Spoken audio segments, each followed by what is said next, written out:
All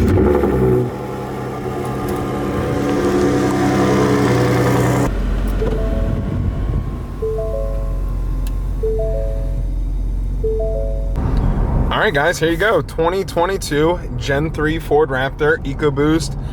This is a 35 package truck, and you know, I'm gonna say a lot of things. I watched a lot of POV videos about the Raptor, some with even no talking, just like a full walk around and showing everything about the truck.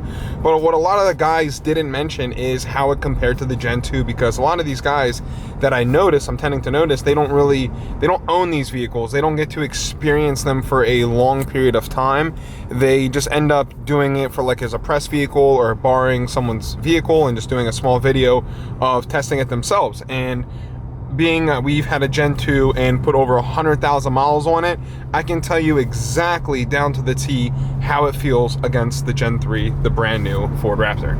So after comparing this to the Gen 2 Ford Raptor, which we haven't done because the other Raptor is out of town right now, I have this one at the moment to play around with and give you guys a good POV video of driving this truck.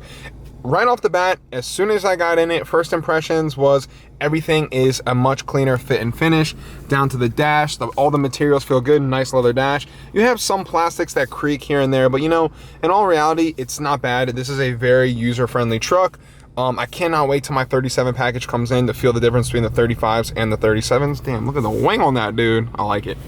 So yeah, back to the Raptor. It feels great. Even the paddle shifters, everything feels very user-friendly. I'm gonna put it in manual mode and just play around with them a bit and see how they feel. But a lot of things that I like that they updated were right over here. You got the exhaust mode, pops right up on the screen, normal, sport, and straight to Baja. Even if you want to change the steering wheel, and it says off-road use only. And then you can go straight to comfort, sport, and it has Baja, but it won't let me go to Baja. It obviously probably has to be in complete Baja mode. I think the reason it won't go into Baja because I know the truck has to be in 4 high when it's in that mode. But this truck is just like, this is like, once you get in a Raptor and own one, you really don't want to get in anything else and drive. I had a regular F-150 2017, my dad's Raptor's a 2017, and just the overall feel of comparing both the trucks, the Raptor is just night and day, such a better vehicle. And just like this one, I can only imagine how the 37 package is going to feel and the Raptor R that we have on the way. So I've owned 5 Ford vehicles that had the new 10-speed transmission, and just like this truck, it has the 10-speed just like them all. And I can say one thing, the 10-speed tuning has gotten a lot more cleaned up and a lot more refined. Before, when I first got the 10-speed, it came out in 2017. I got it the first year it came out. Had a little bit of issues with it. Nothing major, just a line came off of my 2017 F-150. But you know, I can say for a fact, and after experiencing the 10-speed in the Super Duty, the 10-speed in a Mustang, the 10-speed in the Gen 2 Ford Raptor, and the 10-speed in the Gen 3 Ford Raptor, this one feels the best. It feels very refined. The shifts are good. There is no bucking. There is no like sluggishness, because that was what I was experiencing a lot with the 2017. Sometimes it would have a bad downshift and the truck would almost fall on its face and like buck in the 3rd gear, and then it would clunk a little bit coming out of 3rd and going into 4th. But after we did a little bit of tuning on it, with a tune, it was able to be fixed, clean up the trans tuning, but it shouldn't be like that from the factory. Overall visibility is pretty outstanding in this truck. I have no problem seeing front to back. I was a little skeptical about the new mirrors, and you guys can see that they are different. They went with like more of kind of a slanted look, but I like it. So you can still see from the top all the way down to the far bottom left of the mirror, and you can see all the way into the other lane, even the oncoming lane from the other direction.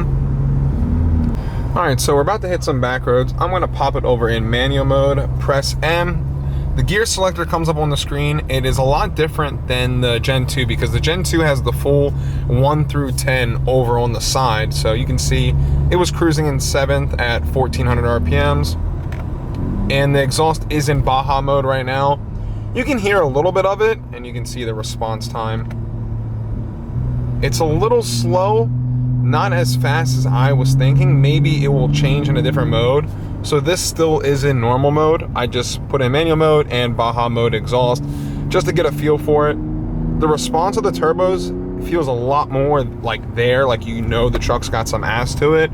Because before, you know, with the 10-speed and the other Gen 2, it almost felt like it had to go all shift so much just to get down and going. But this one's like right there, just ready to go. And when you want to take this out of manual mode, all you got to do is just press the M. and bam, just like that, back into normal mode, which is super easy. A lot more like user-friendly than putting the truck in manual mode and then having to put it back in drive. So I like how Ford implemented the button just to click that when you want it on and when you want it off. Let's say for the EcoBoost, and I know it doesn't sound like no TRX, I love the TRX on the way it sounds, but I'm a Ford guy through and through, and I can say the new EcoBoost doesn't sound as bad because you guys, I'm sure you all seen the pictures all in the forums and everything when it went viral of that loop in the Raptor's exhaust. So once we get out, I'll take you guys underneath and show you what I'm talking about. So Ford put a loop in the exhaust to make it a true equal length exhaust. So it gives it that genuine, actual, like nice equal length tone sound, I guess you could say.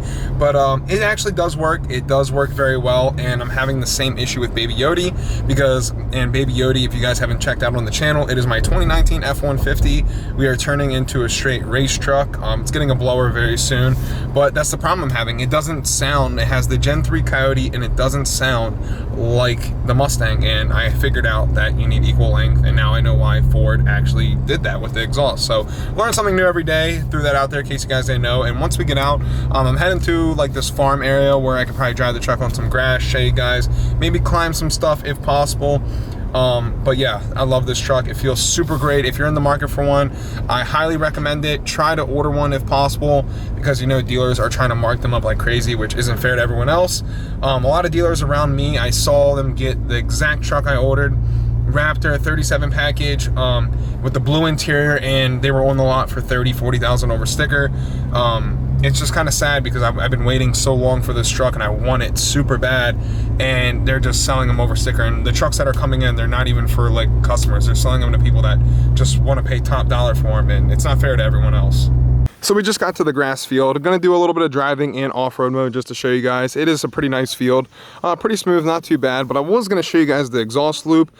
Can't see right now, so we're gonna have to show you that when I get back to the house, but let me guys show you how the truck drives in a little bit of an off-road terrain.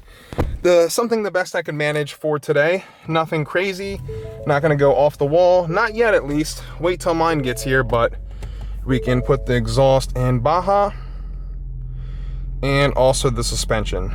I don't want it in 4 auto or 4 high. We are gonna leave the truck in 2-wheel drive. So let's let it rip. All right, so a little bit of grass right here. You can see a lot of the things that is already bothering me is the front sensors on the truck. They are already going off. I'm sure they'll go away once I put it in another mode. But yeah, this is pretty awesome back here.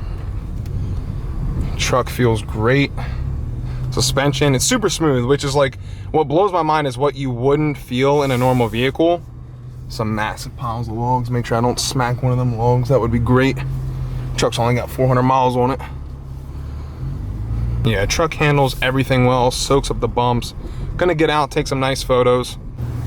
All right, so now we're off the grass field. Didn't do too much driving, didn't want to shred my buddy's farm up. We're gonna have to save that for another one of his locations. There's another one that we can go to, take the trucks and jump them and not have to worry about messing anything up.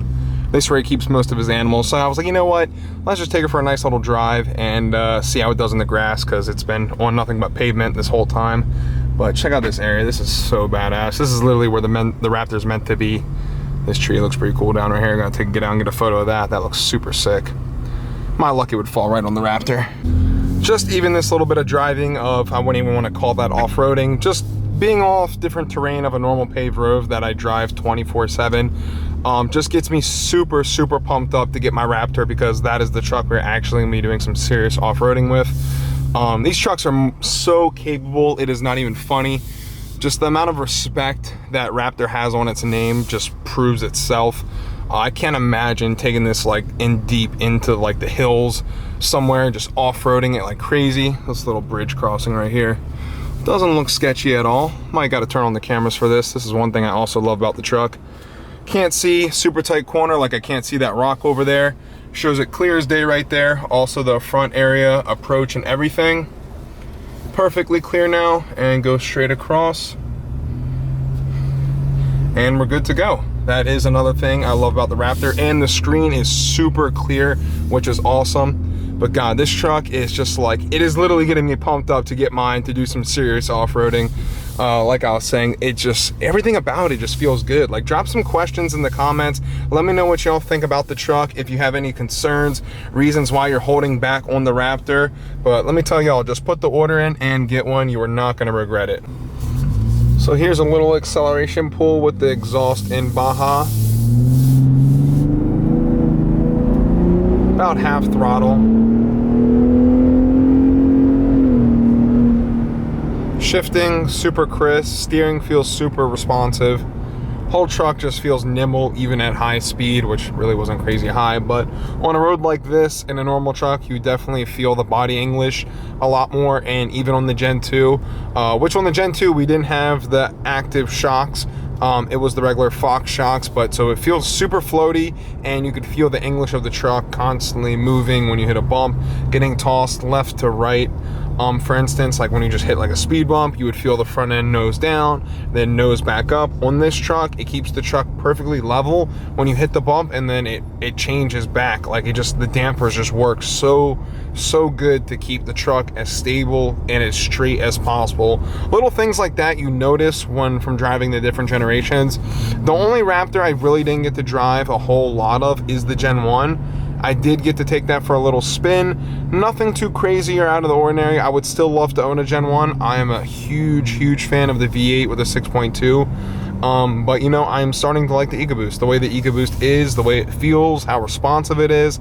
And the gas mileage isn't that horrible. It's definitely not as bad as the TRX, but it does everything well. That is a thing you want out of a truck. You want it to handle well, you want it to perform well, you want gas mileage well. That was the #1 problem when Ford released the Gen 1 Raptor, is the gas mileage, and that was another reason my dad didn't get one. He's like, I drive too much, I don't want to get 10 miles to the gallon all the time, even though gas is cheap. But it's still kind of annoying having to go to the pump every 2-3 days because you drive back and forth 50-60 miles a day to work and stuff. So it kind of racks up and it adds up. So after 4 days of driving, you're already down to a quarter of a tank. And this truck gets about 550 to a full range. It is expensive to fill up with all 93 and even 91. This truck is in flex fuel, I don't believe, so you can't add E85. You can't put E85 in this truck. I believe it's only the Coyotes you can, because we do put E85 in Baby Yodi all the time. That's all that truck ever runs, and it runs great on E85, super more responsive. But I don't know why they didn't do that for the EcoBoost. If someone knows why the EcoBoost don't run E85, drop a comment, let me know. I was always curious about that. I know E85 just burns a lot faster, but it's a lot more better for performance, especially better than 93 or 91, because sometimes that sucks at the pump. All right, guys, that is going to be a wrap for today's video of the little POV drive we did with the Raptor. Drop some comments, let me know what you guys want me to do with the Raptor. Obviously, we're not going to do anything crazy with this one, but for upcoming videos with my 37 package, I am super stoked to get that truck. I cannot wait. Like, it is killing me inside. You guys know that, the amount of off-roading stuff we're going to be doing, traveling in it, towing with it. I think one of the, like, after the truck's broken in and we do some off-roading and change the oil, make sure the whole truck is sounding good, I think we're going to really see how the Raptor tows. I haven't seen many videos on that from a true experience with a car trailer, so we're going to get that done, show you guys some of that too, and make sure you guys drop some comments, let me know. Don't forget to subscribe. We're almost at 20K, road to 100. I will catch you guys in the next video. Peace.